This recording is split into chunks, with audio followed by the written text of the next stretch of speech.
Greetings, pilots! We will tell you about the aircraft classes in World of Warplanes, about their features, effective usage, and role when operating in a flight with your comrades.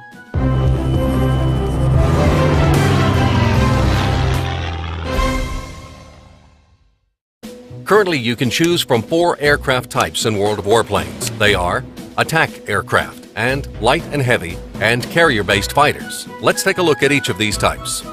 Light fighters. These planes are made for gaining air superiority. Their goal is to destroy enemy aircraft. They can easily destroy carrier-based fighters and aircraft of their own class, but they struggle to deal with heavy fighters and attack aircraft due to a lack of firepower. However, light fighters are superior in mobility and maneuverability, and this is usually one of the decisive parameters in a dogfight. Making an assault on the ground targets using a light fighter is usually ineffective, dangerous for the aircraft, and a senseless action for the team. These planes are better off at vertical or horizontal maneuvers, depending on the country of origin. German and American aircraft are better at gaining altitude. Soviet ones are made for maneuvering in combat. The players that prefer dynamic gameplay should like the light fighters. They are very good for team play and for destroying enemy planes in groups. These aircraft have enough speed and mobility to answer a call for help while on the opposite side of the map. So if you enjoy constant fast-paced battle and have a need for full control that is unforgiving of mistakes, then these planes should be a good choice for you. Attack aircraft. Their parameters are directly opposite to those of light fighters. These are heavily armored planes with the highest durability and firepower of all types. However, their low speed and maneuverability makes it harder to utilize these features in air combat. The main goal of attack aircraft is the destruction of ground targets. They are best at surviving sustained AA gunfire. An ordinary fighter will take a long time and will lose at least half of its hit points when trying to destroy an AA gun. The attack aircraft will do this in a matter of seconds, receiving next to no damage. They are better suited for low-altitude flights than others. Whilst flying like this, the planes get a bonus to their camouflage, and their vulnerable belly gets covered. This is a needed advantage because attack aircraft are not a good class for dogfighting with other classes due to their lack of mobility.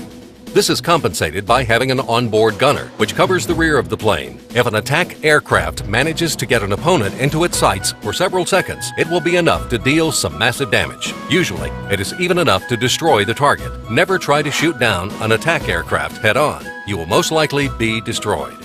Even ramming is not an option, as it is quite possible that the attack aircraft will survive and you will not, thanks to its high durability. So in the right hands, the attack aircraft can pack a surprise, even in air-to-air combat.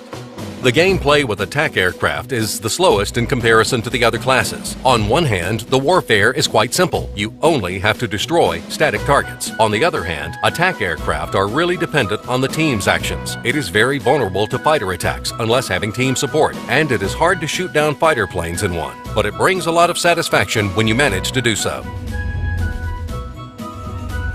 Heavy fighters. If we compare them to the light ones, we will see that these planes have more durability, firepower, and they can carry bombs or rockets. The speed is also higher, but at the cost of maneuverability. Their mission is interception. Thanks to a lot of available afterburner time, heavy fighters gain altitude easily. They destroy their opponent in a fast, powerful burst when diving from high above. They climb back up or escape to the side afterwards. These planes are not made for mobile combat. Heavy fighters are vulnerable to highly mobile, lighter ones, although some have a gunner on board who is capable of dealing high damage and even successfully shooting down an enemy plane. Light fighters are also vulnerable to head-on attacks against heavy ones. As a last resort, a heavy fighter can escape their opponent by using their afterburner and taking advantage of its greater speed.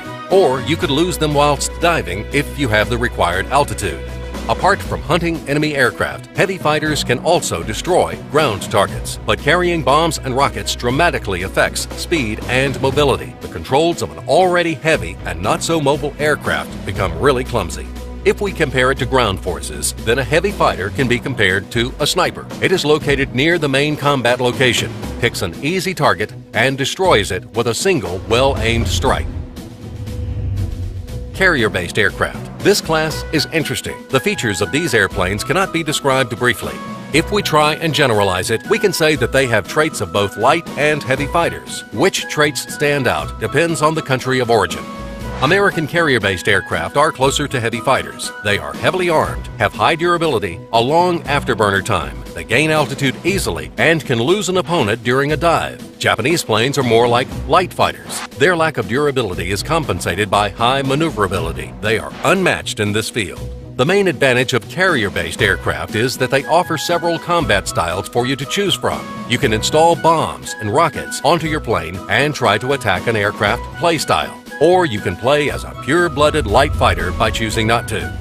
The peculiarities of each class offer interesting tactical possibilities when playing in a flight with your friends. Let us show several examples. A classic flight consists of 3 fighters. You can use aircraft of different countries to compensate for the faults of the others. The main goal is to stay together and use the airplane's potential to its fullest.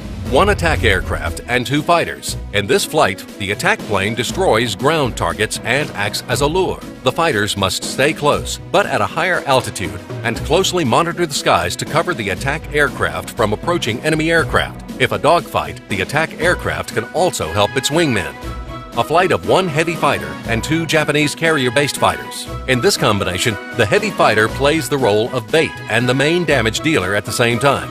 The Japanese can provide solid cover thanks to their high maneuverability. So while the carrier-based fighters distract the enemy, the heavy fighter can climb up safely, gaining the altitude necessary for a comfortable dive attack.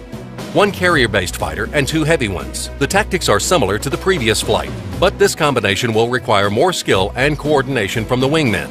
The carrier-based fighter will need to act as bait, actively engaging in mobile combat, whilst not allowing the opponents to escape the battle. The heavy fighters will attack in passages, knocking out the enemies one by one. Other combinations are of course possible. For example, a flight of attack aircraft, or 2 attack aircrafts and a heavy fighter. The search for an effective battle combination is an interesting part of the game. Try it. That's all. Good luck in your battles.